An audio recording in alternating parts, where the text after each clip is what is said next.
Over here, we got the old minivan because we're going to go on a trip to Carter's. Man, the gear market has gotten to the point that I even think Carter's has some pretty good deals right now. I got some stuff in Carter's that's for sale. It's not moving. It's really not moving right now. And stuff's got to be priced right to sell. There's a lot of good deals out there. Leaving the Tessie at home, my number one, in favor of my number two, because I'm going to be utilizing a lot of this stuff. There's something big I want at Carter's. You know, I was saying about this gear market, man. It's been really tough to move stuff. Obviously, things are soft. They say unemployment's low, but I'll tell you, personal experience. The last mobile food pantry that I went to, I volunteered. I wasn't getting food, but I was helping pass out food. Was a record for this mobile food pantry just south of Nashville. It was a record. I think it was the second or third largest mobile food pantry they've ever done. So it was the biggest one of this year. The only one they did bigger than this mobile one in terms of how many families and cars showed up for the mobile food pantry was in COVID. I think it was April or May of 2020, right when all those checks ran out. That number's up higher. And basically, last night, I brought one of my sons and we packed backpacks of food. We packed backpacks which they give to kids on Fridays who aren't going to have enough food for the weekend, and it's kind of to supplement groceries that their family has, because there's a lot of people that just can't afford it right now. And so I say all that to say this: that mobile food pantry has doubled every year since 2020 what they've been serving people, and so they're at over 1,000 families per month right now in my area, and it's not far from my house. It's about 30 minutes from my house, and they even serve some schools in my county. And this is a very affluent place, but and this is certainly a great place for gear. But I say all that to say this: I use those numbers that I get told from like the food pantry or whatever, just things like that I hear, I think are a much better indication of where people are at, especially like in my area and stuff. And Nashville has a huge gear community, obviously, tons of guitar players and stuff. So, and I'll tell you, my stuff's just been sitting in Carter. So the market's super soft. I've even had people reach out to me and go, hey, why are you selling this so cheap? And I'm like, well, I priced it at 1,800 because it didn't sell at 3,000. It didn't sell at 25. And at this point, I'm just trying to get someone to take it because I don't want it anymore. I have no use for it. And, you know, they're like, oh, okay, just checking. I'm like, are you interested? And they're like, no, I don't have the cash. And so it's like, okay, well, I mean, there you go. I think we just answered the question on why stuff is so cheap. So there's actually a couple items that are on consignment at Carter's that I think are a really great deal. And I'm going to show you actually one item which I'm not going to purchase, which I will tell you the prices have fallen 65%. I'm not going to buy it because I already have one like it and I got a good deal on it. This is an even better deal. This is something someone should pick up from Carter's. I'll show you that. All right, so this thing was super cheap. I actually didn't get a ton of footage at Carter's because I didn't realize my card was expired, so I had to like do all this stuff to call the bank and everything. Anyway, here's a Continuum head that I ended up picking up. It's a clone of the Two Rock John Mayer signature. This is an Overdrive Deluxe. I actually own one of these amps already, and this is only the second one I've ever seen in person, but it's made by Sebago Sound. It's a clone of an actual Dumble. There's a Red Bear amp back there. You don't see those all the time. These two were definitely coming home with me. The Marshall 2553 and the Reeves Jimmy Page custom, and this, dude, I'm stoked for this. Look at that big 810 Marshall cab. I wish I'd gotten more footage in Carter's, but I had a whole mix up with my card and everything, and I had to call the bank and figure.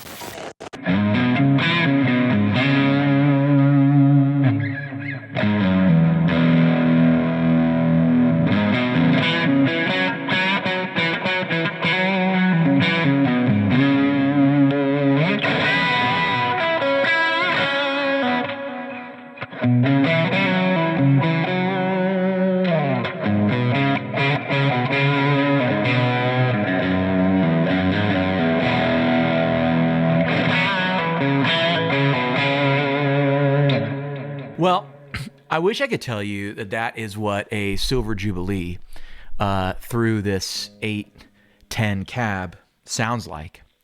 But actually, I got home and I couldn't plug the cab in because looks like the little input jack on the inside has like broken off from the mount on the outside, and I just see a hole in there. So no idea what the cab sounds like or any of the amps yet, but that's okay. Man, that happens when you go buy gear from anywhere, from a reputable place or a not reputable place. Carter's is obviously one of the best stores, and thank you to them for hooking me up with this cool sweatshirt too.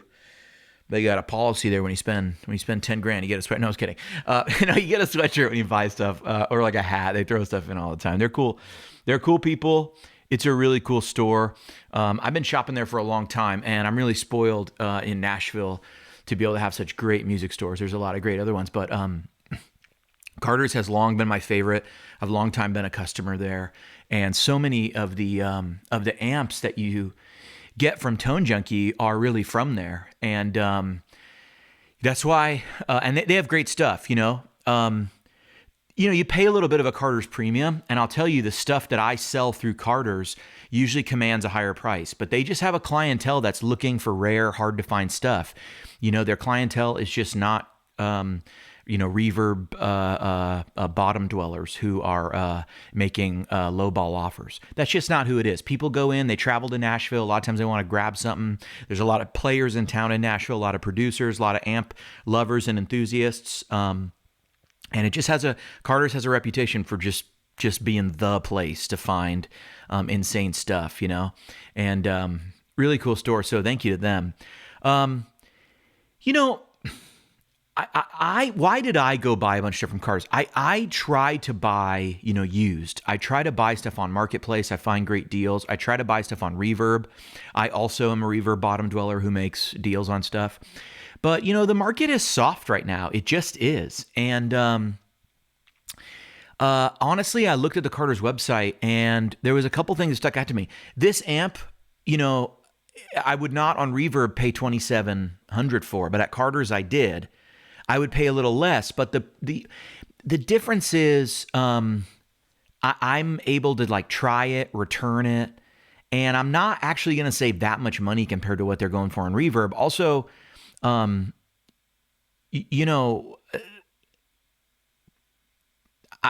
like supporting Carter's, you know what I mean? And I don't have to deal with like opening it up, checking it out. If it's broken, I got to send it back. I got to go through Reverb, all this stuff. So I am paying a little bit more for an amp like this. I think this is the top dollar of what this amp would go for. But if I look at what I'm saving, it's only a couple $100. So it doesn't feel like a huge premium. For something like this, you can find places. I haven't been able to find Silver Jubilee actually for a little while. I've been looking for one. But for stuff like this, man, I don't want to ship this that gets broken. And also, it's hard to find things like this or like that Continuum head. You just don't find those a lot. And so there's not a lot of traffic on Reverb for stuff like that, which is also a big advantage of Carter's.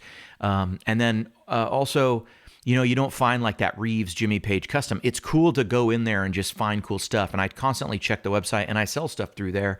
And they always do really great. They always treat me right. This isn't a commercial for Carter's. I don't know why I started talking about this. But anyway, that's kind of what I bought today. And I had a great time. Definitely did not need to take the seats out of the van. But, the market is just where it's at. It's a little softer, and I felt like these were some pretty good deals. I wanted to talk about one of these cabinets. This cabinet really stuck out to me. It is a matchless 412 cab. You guys, somebody go buy this. It's $750 at Carter's. The only reason I didn't buy it is I literally just bought one. I literally just bought one for like $1,000, and I thought that was an incredible deal when I got it. Because you guys, I'm telling you, in 2021, 2022, these things were going for like $3,000. So this is a piece of gear right here that has just cratered in value. I mean, Rolexes aren't even down this much right now. Like the Dior Jordans, I don't think have fallen this much. The matchless 412 is like bottom shelf, cheap bargain basement price right now. $750 for a 412 with matchless modified Celestians. You couldn't even find a 212 cab, I think, for $750. Now, I know that some people may not want to haul around a 412, but I have a 412 matchless to go match one of my matchless heads. And honestly, if someone's savvy, I bet you could buy this for $750, put it with a matchless head, and you'll probably get $1,000 or $1,200 more if you sold them together than if you sell them apart. I think that's part of it, is there's no head that goes along with this, or maybe there is at Carter's, maybe there's some other head somewhere, but they're listed by themselves. And so I almost bought it just I don't know to have. I don't need another one, so I don't know why I would buy it, but it just, it's such a good deal. To me, I don't know who else is selling a matchless 412 for that cheap, and I can't believe they're going for that much these days. It's funny, something like the matchless 412, you can't find a buyer for it. This thing sat at Carter's. You could probably find this for cheaper somewhere else, a little bit cheaper. Like I'd say it probably paid like 15% too much, I think. But whatever, that's the premium of going to a store, seeing it rather than, getting it on Marketplace or something. And then this, something like this has just gone up in value since I owned one. I owned one years ago. This is actually the last amp I had before I started with a Boss pedal, and I sold that for I sold it, got some money, and then bought like a box of old microphones, and one of them ended up being worth like a good amount of money.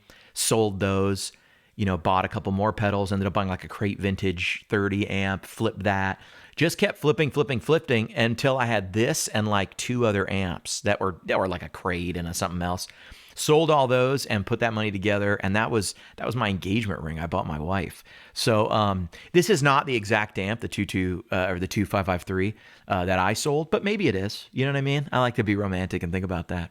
But I'll have these all done, relatively soon for everyone to play, and I'll put out a couple free IRs of this cab so everyone can try it out and play it, because I think it's so freaking cool looking. I thought it was going to be bigger in the by the listing, but you can see, I'm sitting down, right? And I thought it was going to be like the size of a 412 or like an 812, like a full stack, but it's considerably smaller. So they kind of cram the speakers in there. They're 10 inches, obviously. And so vertically, there's 8 less inches of speaker, but if you still spaced everything out the same, it should only be 8 inches shorter than a full stack, but they cram the speakers in there, which kind of makes this honestly just like an equivalent. Like in terms of moving this is probably, you put this on casters, it's probably easier to move this than a 412, and it's got 810s just because it's a little narrower and it's tall. Now I will say the one thing, it's a little top heavy. Like this is not super secure. So I'm not surprised that Marshall probably stopped making them, because I would not leave this. I would only put this against a wall. I'm not applying a lot of force. You leave a tube amp up there, you will knock this thing over. Like this thing can easily knock over. I would not let my kids like run around down here. So anyway, IRs, captures, all this stuff is coming really quick. We're going to have a lot of releases over the next like 3-4 weeks. I've been HW, and yeah, let me know. Let me know if you want more videos like this. I don't always do these like, what do you call these? Like day in the life or like hunting for gear or whatever. But, the market's kind of soft. That was one of the things I wanted to talk about. You can get great deals right now. If you got some cash, cash is king. If you want to grab some great stuff. At the same time, the market's soft. Vintage prices are just way up, man. I was looking at a bunch of, they had like 2 1968 ES 335s in Carter's today. And I'm looking at these things going, gosh, they're asking, I think it was $9,000 and $9,500. And I was thinking, during 2020, I remember making deals to get vintage 335s at like $5,000 or $4,500. And I even got a Trini Lopez, a 67 Trini Lopez with the Bigsby, my Trini that I play on the channel here. I got that for like $6,000. And I'm sure that thing, I bet if I brought that to Carter's, they'd say we might be able to get $15,000, which is just nuts. Just nuts. But everything's going up, man. Everything's going up because it's priced against a weaker dollar. That's it. Stock market's at all-time high? Is it? Are we sure? It's not because of confidence. It's because it's priced against a weaker dollar, and the market believes that dollar was going to continue to inflate, that we're going to inflate our way out of this debt, and investors are competing themselves down on return. So capital is willing to accept lower and lower rates of return. And when you have a fixed expectation of return from the growth of the market and companies, that means you'll pay more and more for the underlying equities from which you expect that return, right? If something returns $10 and you want a 10% return, well, you can only pay $100 for it because it's going to return 10, and then you got the equity still worth 100, and then you can sell and you have 110. But if you are willing to accept a 5% return and you believe that the equity will return $10 because it's a fixed return or because that's the projected return that you estimate, well, then if you're willing to only take a 5% return, that equity is now worth $200. See how values inflate? And so there was a time when we were very greedy and there was a lot of risk capital in the market, but that risk capital demanded that things would return 20 and 30%, and it knew that it was going to get zero on some things. And now we have people willing to take, 5%, 6%, 7% with the risk. And so that reprices things. So when you were asking, when it was, if it returns 10, it was worth 100 back then. And now that you're willing to accept a lower return because capital is competing returns down, prices go up. Anyway. Also, beef is super expensive. Y'all been to Taco Bell lately? That's crazy, everything. But they got a good menu coming back. I'm excited for that. Hey, before I get myself into trouble and start talking about things that are controversial, I'm going to sign out. HW.